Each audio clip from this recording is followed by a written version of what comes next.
Hello दोस्तों, PKR electrical engineering classes में आपका स्वागत है। सिविल इंजीनियरिंग की जो एसएससी जेई की 3400 क्वेश्चन की सीरीज चल रही है उसका पार्ट 2 सेकंड क्वेश्चन है। चैप्टर है ब्रिक और लाइम से संबंधित इसमें जो क्वेश्चंस होंगे, ब्रिक और लाइम से संबंधित जितने भी क्वेश्चंस एसएससी जेई में आए हैं अभी तक प्रीवियस ईयर में, वो सारे क्वेश्चंस डिस्कस करते हैं।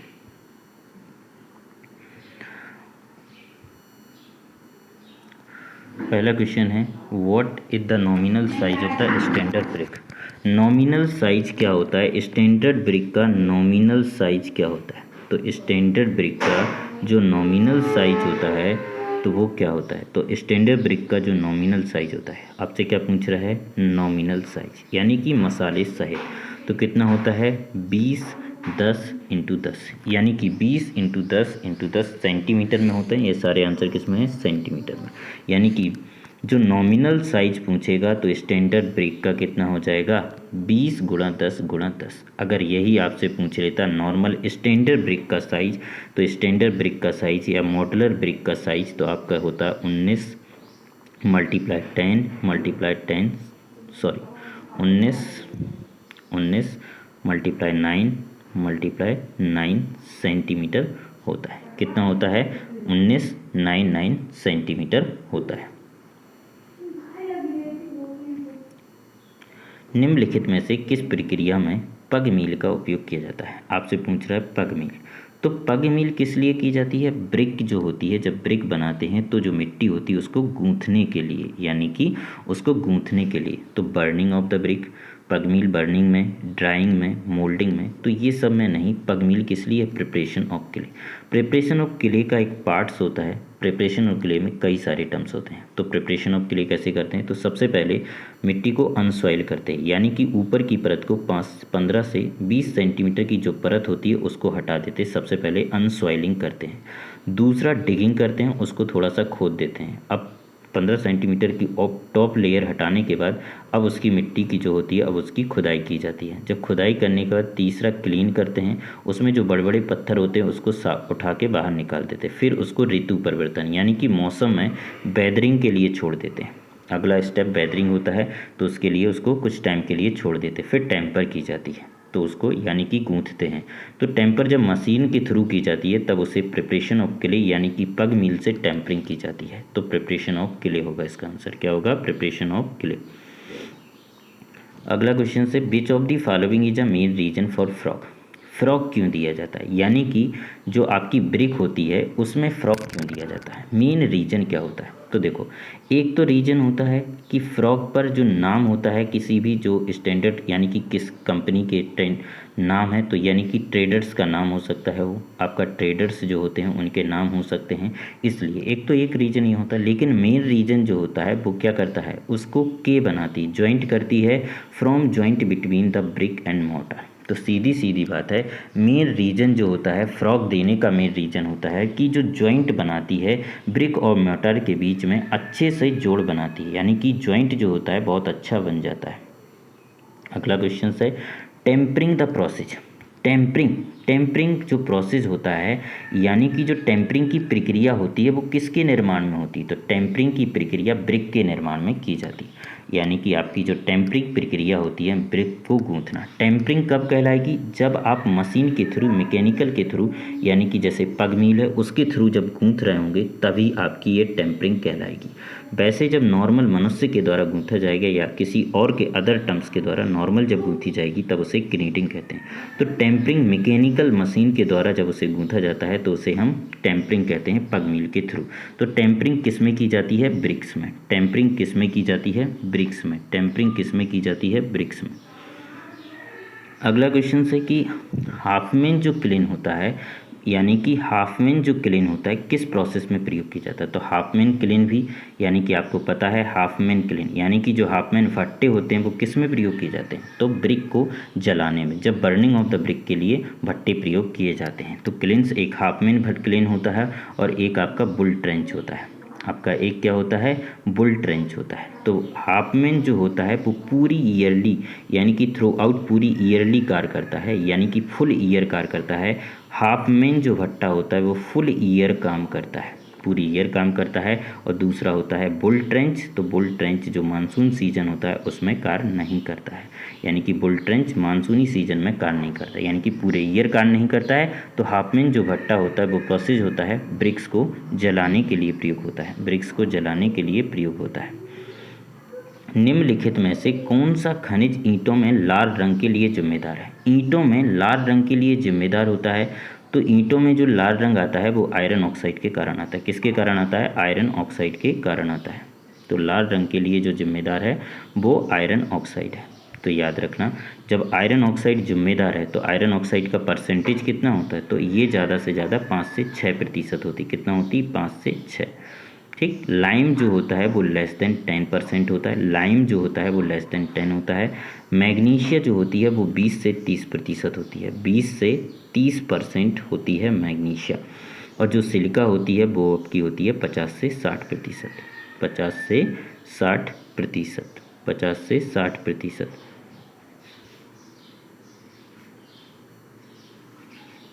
तो मेन चीज़ ये आती है कि जो आयरन ऑक्साइड जो होता है वो आपका 5 से 6% होता है, लाइम जो होता है वो 10 से कम होता है, ये 5 से 6 होता है। और मैग्नीज जो होती है, मैग्नीशिया जो होती है वो कितनी होती है? 20 से 30। और सिलिका जो होती है वो 50 से 60, 50 से 60। तो आयरन ऑक्साइड क्या देता है? कलर। आयरन ऑक्साइड क्या देता है? कलर। लाइम क्या होता है? फ्लक्स की तरह कार्य करता है और साउंडनेस देता है, साउंडनेस देता है।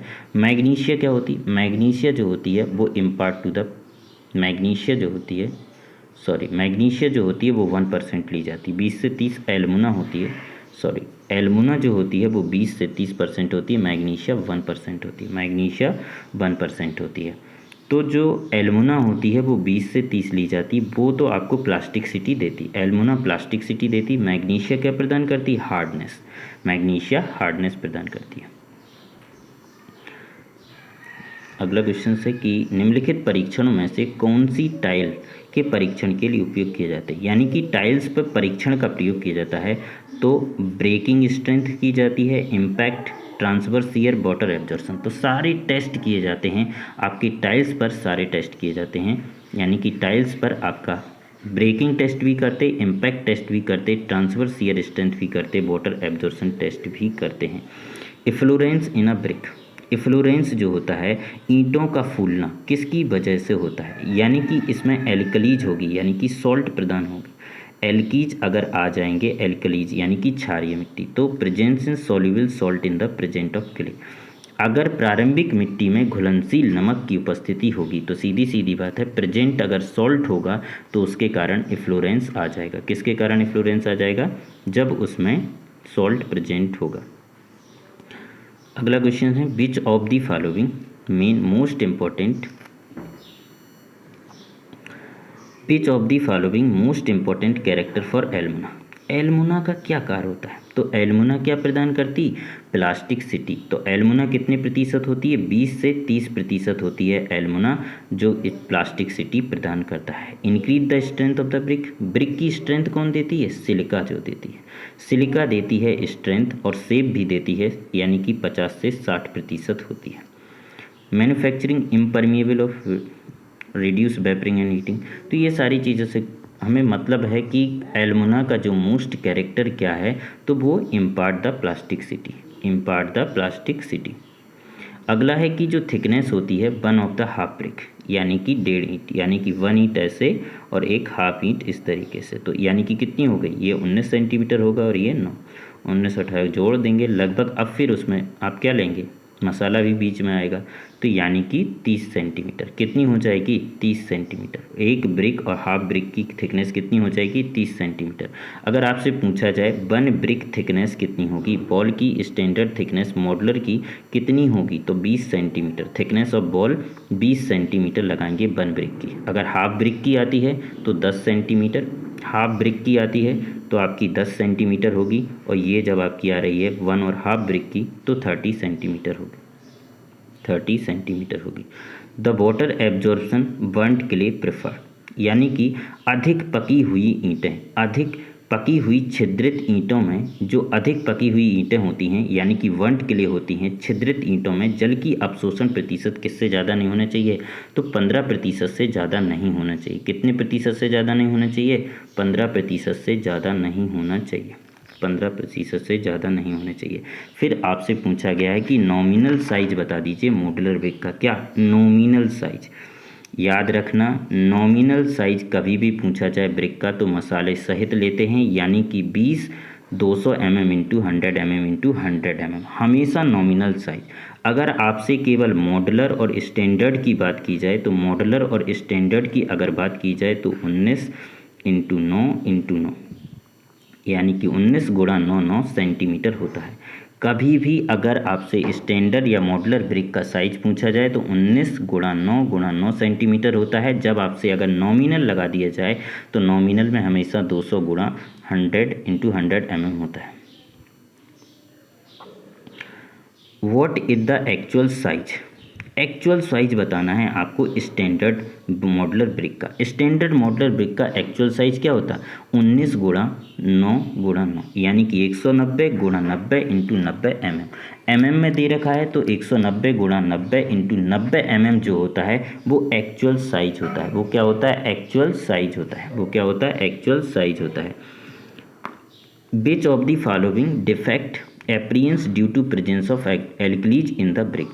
अगर एल्कीज प्रेजेंट हो, आपकी जो मिट्टी है उसमें अगर क्षार उपस्थित है तो उसके कारण क्या हो जाएगा? इफ्लोरेंस आ जाएगा। यानी कि जो आपकी ब्रिक है उसमें अगर एल्कलीज उपस्थित है यानी कि क्षार उपस्थित है, क्षार की उपस्थिति है तो क्या आ जाएंगे? इफ्लोरेंस हो जाएगा। क्या हो जाएगा? इफ्लोरेंस हो जाएगा। What is the percentage content of silica? Silica का परसेंटेज क्या होता है ब्रिक में? तो 50 से 60% होती। सिलिका क्या होती? 50 से 60। सिलिका क्या देती है? स्ट्रेंथ भी प्रदान करती। सिलिका क्या देती है? स्ट्रेंथ। क्या देती है? स्ट्रेंथ। सिलिका क्या देती है? स्ट्रेंथ। और आपको क्या देती है? शेप। सिलिका क्या प्रदान करती है? Shape. Shape and strength silica प्रदान करती है, 50 से 60% होती है। अब आता है good composition for total content silt of clay. Total content of silt of clay should not be less than, किसी भी कंडीशन में सिल्ट ऑफ क्ले का जो ब्रिक में होता है वो किस कंडीशन से कम नहीं होना चाहिए? 50% से कम नहीं होना चाहिए। कितना प्रतिशत? 50%। ये क्वेश्चन थोड़ा सा इंपॉर्टेंट है, याद रखना, क्योंकि उसने कहा कि अच्छी ईंटों की संरचना के लिए सिल्ट और मिट्टी दोनों, क्ले और सिल्ट का जो परसेंटेज होता है वो कितनी होना चाहिए? तो 50% होनी चाहिए। कितना होना चाहिए? 50% से कम नहीं होना चाहिए। जो रीफैक्ट्री ब्रिक होती हैं यानी कि जो दुर्गम ईंटें यानी कि जो रीफैक्ट्री ब्रिक होती हैं तो वो क्या करती हैं? हाई टेम्परेचर को रजिस्ट करती हैं। हाई टेम्परेचर रजिस्ट करती हैं, हमेशा हाई टेम्परेचर को रजिस्ट करती हैं, उच्च तापमान में ही प्रयोग की जाती हैं। वो कह रहे हैं कि जब ईंटों की गर्म सतह पर, ईंट है जैसे ही गर्म ईंट थी उसको निकला, उस पर बरसात का पानी निकल गया यानी कि बरसात का पानी गिर गया तो कौन सा दोष हो जाएगा? तो उसमें चप्स आ जाएंगी। तो उसमें क्या आ जाएंगी? चप्स। याद रखना, कभी भी अगर रेन पर जो वाटर है, गर्म ईंट है, उस पर अगर बरसात का पानी गिर जाता है तो चप्स आ जाएगा। ब्लॉटिंग क्या होता है? ब्लॉटिंग में क्या होगा? ईंट जो होगी उस पर आपकी स्पंजी टाइप की हल्का सा सॉइलिंग आ जाएगी, वो अलग टाइप की सॉइलिंग आएगी, नॉर्मल सॉइलिंग आएगी, तब उसको हम कहेंगे ब्लॉटिंग। उसको कहेंगे blotting. Beach of the impart is red colour. Red colour brick में कौन प्रदान करता है? तो रेड कलर ब्रिक में आयरन ऑक्साइड प्रदान करता है। कितना प्रतिशत होता है? 5 से 6% होता है। कितना होता है? लगभग आयरन ऑक्साइड 5 से 6% होता है, जो कि आपका 5 से 6% होता है, रेड कलर प्रदान करता है। मैग्नीशिया कितना होता है? 1% होता है, जो कि हार्डनेस प्रदान करता है। लाइम कितना होता है? लाइम जो होता है वो 10% से कम होता है। लाइम कितना होता है? हमेशा should not be less than 10%। Silica कितनी होती है? 50 से 60। तो याद रखना कि जो कलर देता है वो क्या देता है? तो आपको कलर देता है आयरन ऑक्साइड। क्या देता है? कलर देता है आयरन ऑक्साइड। कलर देता है आयरन ऑक्साइड। कलर देता है आयरन ऑक्साइड। क्रशिंग स्ट्रेंथ जो ब्रिक की होती है, क्रशिंग स्ट्रेंथ जो होती है फर्स्ट क्लास ब्रिक की, किससे कम नहीं होना चाहिए? तो आपका 10.5 न्यूटन पर mm से फर्स्ट क्लास ब्रिक की कम नहीं होनी चाहिए। यानी कि कभी भी पूछा जाए फर्स्ट क्लास ब्रिक की ईंट की जो कंप्रेसिव स्ट्रेंथ होती है वो कम से कम 10.5 न्यूटन से कम नहीं होनी चाहिए। सेकेंड क्लास की बात आती है तो सेकेंड क्लास की जो होती है वो 7 आपकी न्यूटन पर mm स्क्वायर से कम नहीं होने चाहिए, 7 न्यूटन पर mm स्क्वायर से कम नहीं होने चाहिए। नॉर्मल जब ब्रिक की बात आती है कि ब्रिक की जो कंप्रेसिव स्ट्रेंथ होती है किससे कम नहीं होना चाहिए, तो 3.5 न्यूटन पर mm स्क्वायर आता है। तो फर्स्ट क्लास ब्रिक की आपसे पूछी गई तो आपका आंसर होगा 10 न्यूटन पर mm से कम नहीं होने चाहिए। चेकिंग जब भी की जाती है लेंथ में इंडियन स्टैंडर्ड के अकॉर्डिंग, यानी कि उसकी डायमेंशन चेक किया जाता है, तो कितनी ब्रिक ली जाती हैं, तो 20 ब्रिक ली जाती हैं। याद रखना, जब भी 20 ब्रिक ली जाती हैं तो लेंथ चेक की जाती है, तो लेंथ में जो छूट मिलती है वो ±12 mm। लेंथ में छूट कितनी मिलती है, ±12 mm। और जो हाइट और विड्थ होती है उसमें कितनी छूट मिलती है, ±6 mm। अगर देखा जाए तो 20 ईंट है तो आपका 9 दूनी 19 दूनी 18, यानी कि 380, 19 दूनी 38, तो यानी कि 380 होगा। तो 380 में ±12 mm करके देख लीजिए आपका कितना आ जाएगा।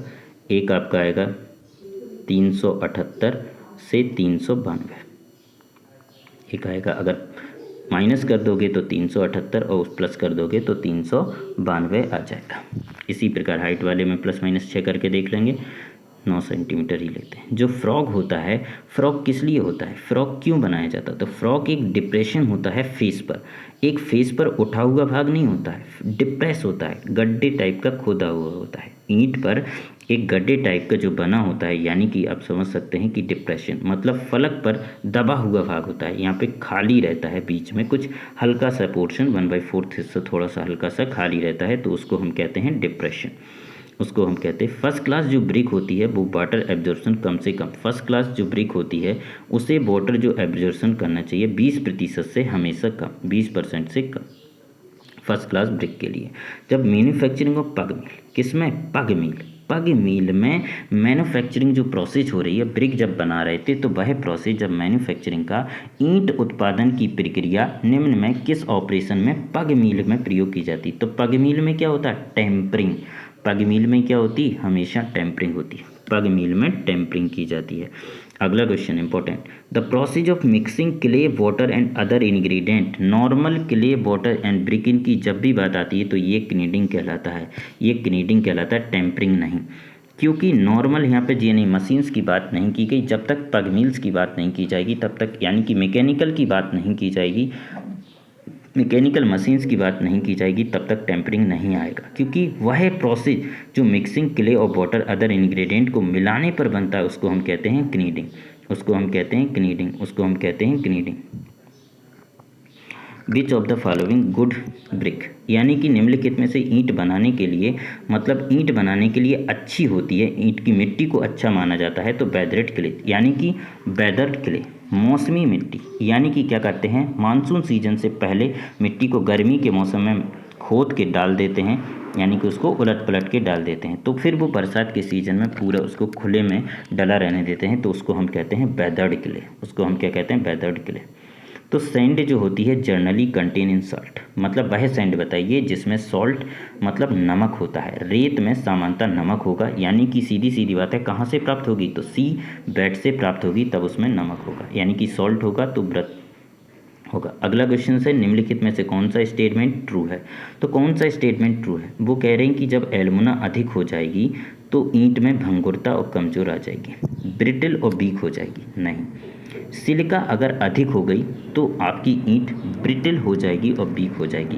अगर एल्युमिना अधिक हो गई तो ध्यान रखना, एल्युमिना अधिक हो गई तो ईंट की दरार वाली और सूखने पर टेढ़ी होगी, तो याद रखना कि जब भी सूख रही होगी ईंट तो उसमें क्रैकिंग और वेपरिंग हो जाएगी, तो यही स्टेटमेंट ट्रू है। कौन सा स्टेटमेंट ट्रू है, कि जब ईंट सूखती है तो एक्सेस एल्युमिना अगर अधिक हो जाएगी तो ईंट को सूखते वक्त उसमें वेपर और क्रैकिंग हो जाएंगे, वेपर और क्रैकिंग हो जाएंगे। विच of the following, second class की जो कंप्रेसिव स्ट्रेंथ होती है, सेकेंड क्लास की जो कंप्रेसिव स्ट्रेंथ होती है वो किससे कम नहीं होने चाहिए, तो आपको बता ही चुका हूँ फर्स्ट क्लास की कितने से कम नहीं होना चाहिए, यानी कि फर्स्ट क्लास ब्रिक होती है वो 100 kg/cm, यानी कि 10.5 से कम नहीं होने चाहिए, ये आपका 70 kg, कितना आएगा 70, सेकेंड क्लास के लिए 70 kg/cm²।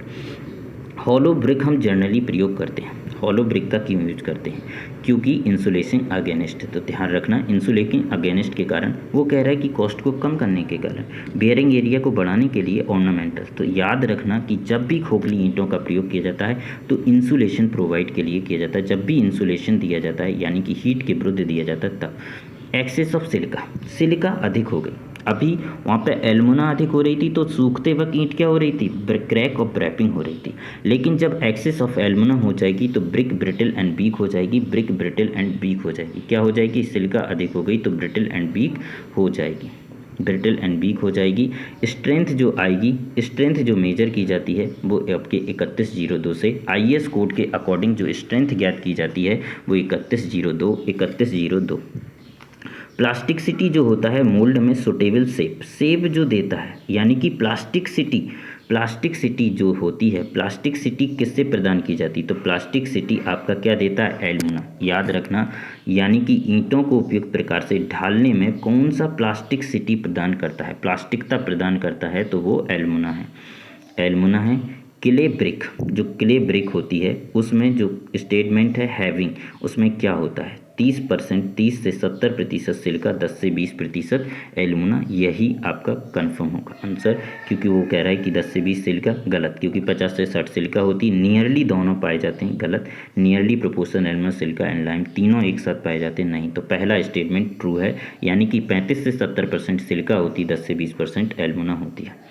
वो कह रहे हैं कि एक अच्छी ईंट को 24 घंटे में यानी कि डुबोया जाए तो इससे अधिक पानी अवशोषित नहीं करना चाहिए। तो 20% से पानी अवशोषित नहीं करना चाहिए। अपने ड्राई वेट का 20% से अधिक पानी अवशोषित नहीं करना चाहिए। अपने ड्राई वेट का 20% से अधिक पानी अवशोषित नहीं करना चाहिए। टेराकोटा क्या होता है?